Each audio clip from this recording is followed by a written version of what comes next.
السلام علیکم ورحمۃ اللہ وبرکاتہ۔ اگر کوئی بندہ نیند میں ڈر جائے یا اس کو برے خواب آتے ہوں تو یہ دعا پڑھنی ہے۔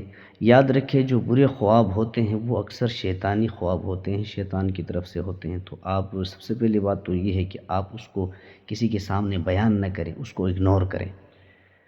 اور نیند میں جب ڈر جائے تو بائیں طرف ہلکا سا 3 بار پھونک مارے اور یہ پڑھیں، اعوذ باللہ من الشیطان الرجیم، میں اللہ تعالیٰ کی پناہ مانگتا ہوں شیطان مردود سے۔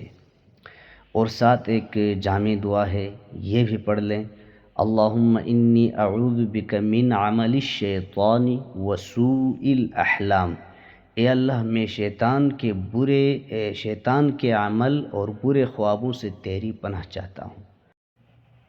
اللہ تعالیٰ شیطان کی تمام شرور سے ہماری حفاظت فرمائے اور ہمیں سنت کے مطابق زندگی گزارنے کی توفیق عطا فرمائے، آمین۔ اگر ویڈیو اچھی لگی ہے تو ہمارے چینل کو ضرور سبسکرائب کریں، جزاک اللہ خیرہ۔